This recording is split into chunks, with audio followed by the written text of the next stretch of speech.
32 knots.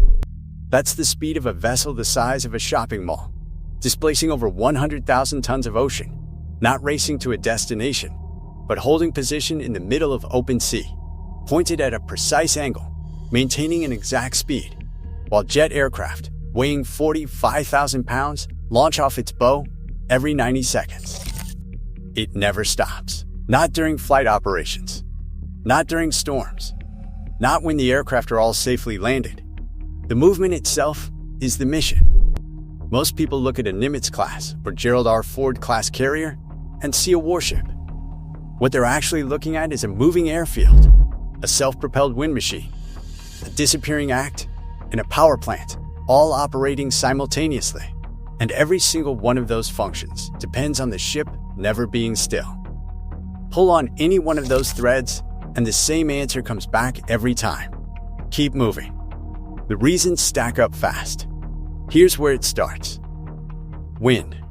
An FA-18 Super Hornet weighs roughly 45,000 pounds, fully loaded. Fuel. Weapons.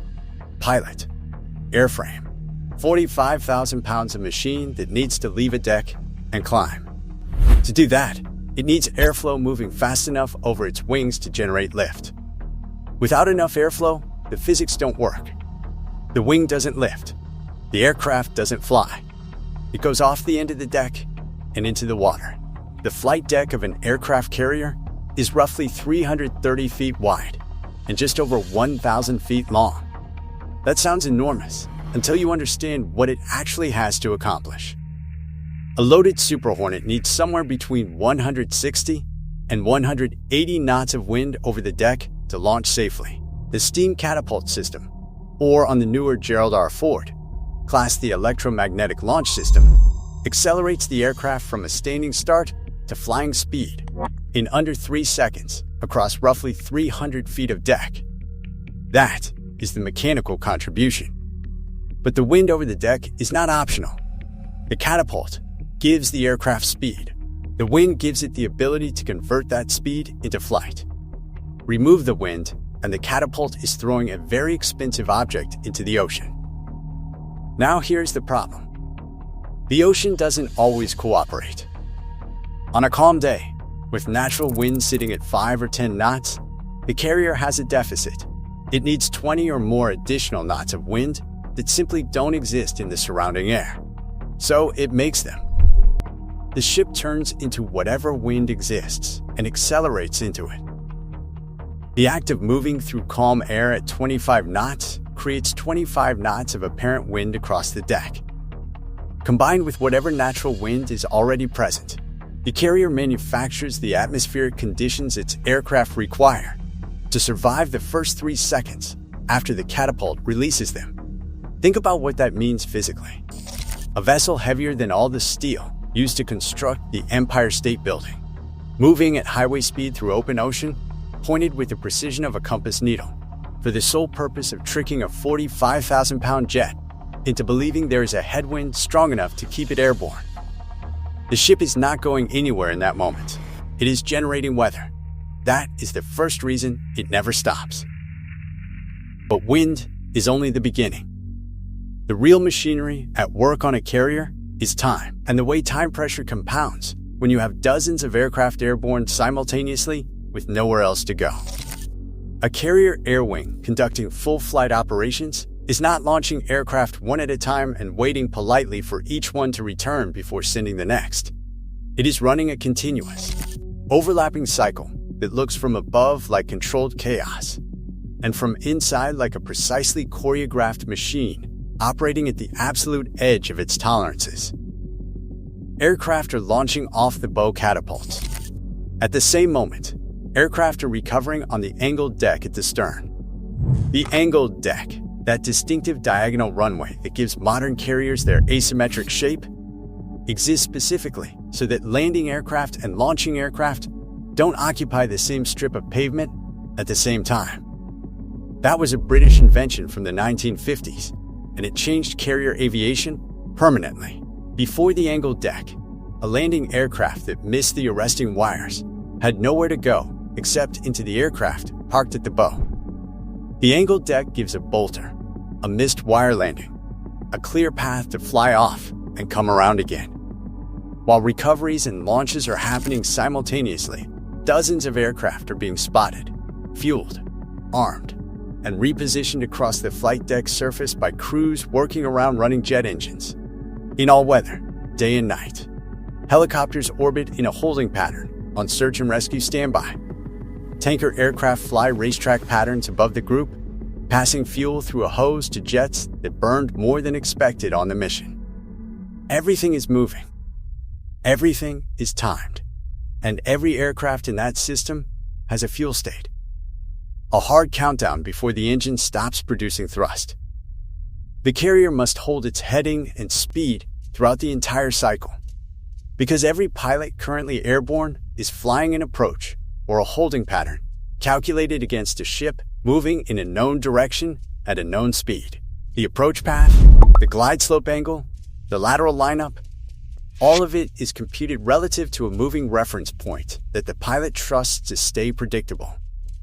Change the heading mid-recovery, and every calculation breaks. Pilots have to abort their approaches, climb back out, re-enter the pattern, and recompute. That takes time and fuel, and some of them are already at the minimum fuel state required for a single approach attempt. There is no divert airport. There is no emergency runway 50 miles away. There is only this one moving ship, and it must be exactly where every pilot in the air expects it to be, moving exactly as fast as they calculated, pointed exactly where they planned. The flight deck at full operational tempo is like a highway interchange, where every on-ramp, every off-ramp, and every merge is running simultaneously with zero tolerance for any disruption. One stop vehicle shuts down the entire system. The carrier holds its course not as a preference, but as a life support obligation to every pilot currently airborne. Now here's the part that runs completely against what most people assume, and it matters more than almost anything else on this list. The common assumption is that a carrier's protection comes from its escorts.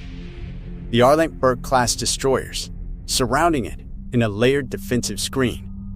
The cruisers coordinating air defense across the entire strike group. The combat air patrol fighters orbiting above. The fast attack submarines running ahead and below. All of that is real, and all of it is essential. But the first layer of protection is not a weapon system. It is not a radar. It is not a missile battery. It is geometry. A missile fired at an aircraft carrier was aimed at a location, programmed with coordinates, or a predicted intercept point, based on where the carrier was at a specific moment in time, or where a targeting algorithm calculated it would be when the weapon arrived. A carrier that has changed heading, altered speed, or shifted position even modestly in the window between that targeting solution being generated and the weapon reaching its destination is no longer at that location. The ocean covers roughly 140 million square miles of surface.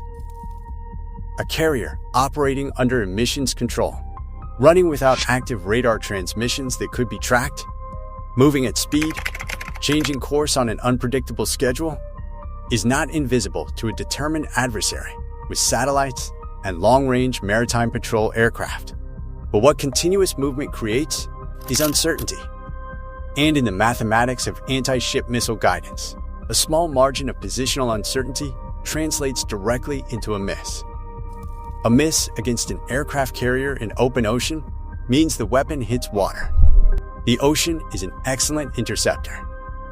A stationary carrier eliminates all of that uncertainty in a single decision.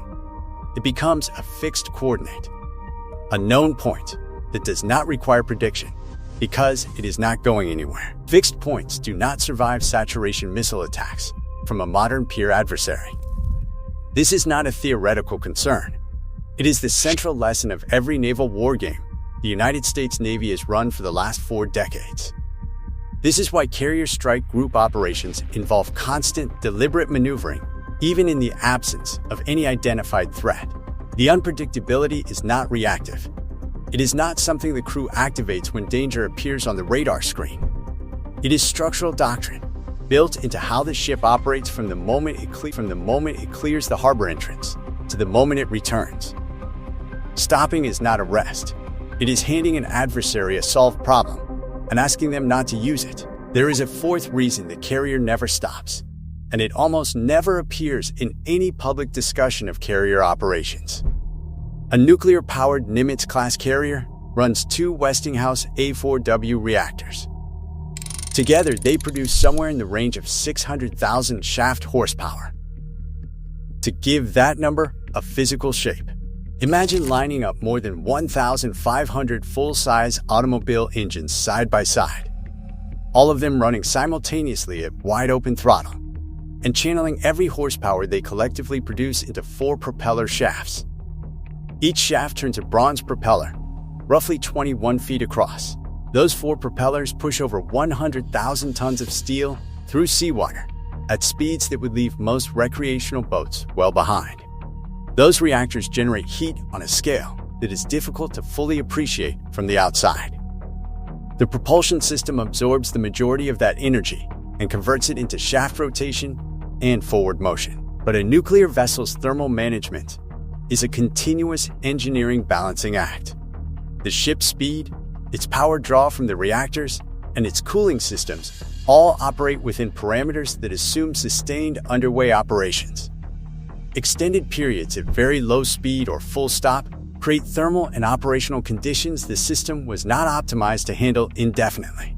And beyond the reactors, there are the people.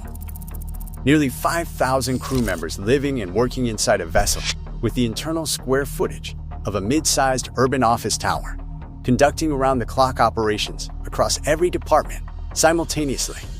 Aviation fuel moving through miles of internal piping, weapons transiting through magazine elevators from the deep storage decks up to the flight deck, aircraft being maintained, inspected, and cycled through every hour of every day.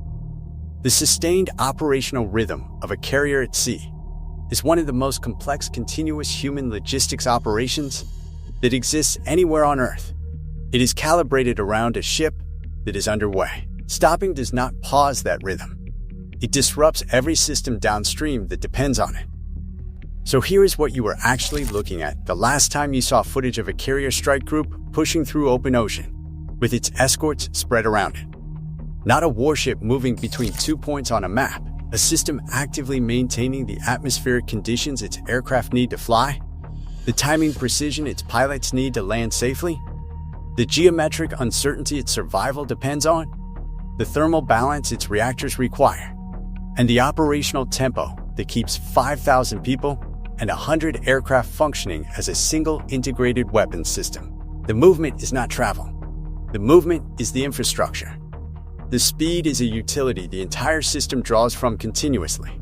The heading is a product being manufactured in real time and delivered to every aircraft in the air and every adversary targeting system trying to solve the location problem. It never stops, because stopping was never part of the design. Here's what makes all of this stranger when you sit with it. Those 2 reactors powering everything described above do not need to be refueled for roughly 20 years. Not 20 months, 20 years. 2 decades of open ocean operations, global transits, sustained flight operations, and crisis response deployments on a single fuel load, contained in a space that would fit inside a modest suburban home. That one engineering decision changed the meaning of naval power projection entirely. It removed the fuel convoys. It eliminated the logistics chain that had historically told an admiral where he could operate, and for how long.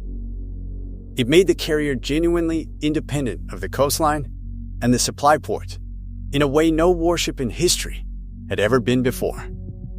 Before nuclear propulsion, a carrier's operational range was measured in days before it needed a tanker alongside. After nuclear propulsion, the constraint stopped being fuel. It became food, aviation ordnance, and the endurance of the crew. The reactor freed the ship from the ocean's geography in a fundamental way. If you want to understand why an American carrier strike group can appear off the coast of a developing crisis anywhere on Earth within 72 hours of an order being given, the answer is not the aircraft. And it is not the escorts. It is that reactor and the specific dependency it removed from the equation decades ago. That story has layers that most people have never heard.